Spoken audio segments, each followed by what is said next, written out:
Hello， 大家好，各位好，欢迎来到新电竞日报社。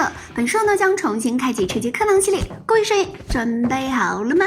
今天呢要给大家讲一讲出生岛。出生岛大家肯定都很熟悉的，因为每一局开始之前呢，我们都会在这里度过1分钟。但是很多人其实对于这里都很陌生，因为呢没有机会在出生岛上走一遍，也不知道出生岛上的资源丰富情况到底如何。今天我们就来给大家揭晓我们熟悉而陌生的出生岛。首先呢，出生岛的资源量级和等级都是比较高的。出生岛的建筑特色呢，就是把海岛地图一些高级建筑都集中在了一起。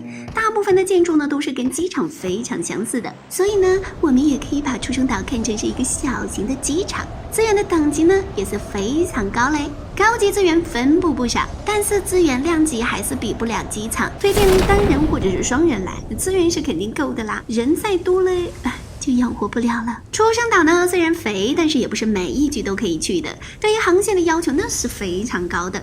一般呢建议航线的起点在出生岛的附近的时候呢，我们选择出生岛。航线终点也勉强可以，不过呢我们肯定是要消耗几瓶药品的。去出生岛呢是一定需要船的。我们通过跳伞想要跳上去，好像有一点难哦。找船呢，就要给大家提供2个区域和1个思路。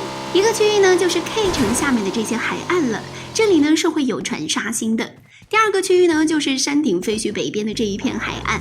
思路呢，就是落地没有看到船，那我们就先找车咯，开车去找船嘛。在山顶废物北边呢，有一个带车库的野区地，这个点位很少有人知道哦。就是图片所标志的这个位置，能够跳伞跳到这个位置，哇哦，那真是太棒了！落地直接开车去海边找船，找到船呢就直奔出生岛。在去的过程当中呢，一定不要加速，不然呢油量消耗太严重了。就算勉强能够到达，如果出生岛上没有搜到油，那我们就回不来了。一般呢，出生岛上是不会发生战斗的，因为选择这里的人是很少很少的。我们上去以后呢，只管搜索资源就好了。搜资源的时候呢，大家一定要注意，在机场停机仓库的旁边呢，有一个防空洞。很多人搜的时候很容易忽略掉这里，可是这个防空洞里面可是非常肥哦。如果忽略掉这里，那我们会失去很多资源的。还有需要注意的是，出生岛上的集装箱是不刷新资源的，就不需要浪费时间前往啦。那去出生岛啊，一定要记得最重要的资源就是油了。没有油，我们能不能开船到陆地上都是个问题啊。如果油量充足，那我们就可以一直加速到陆地上了，也可以节约大量的时间嘛。记住了吗？好啦，本期节目就到这里，我们下期节目再见啦。下课。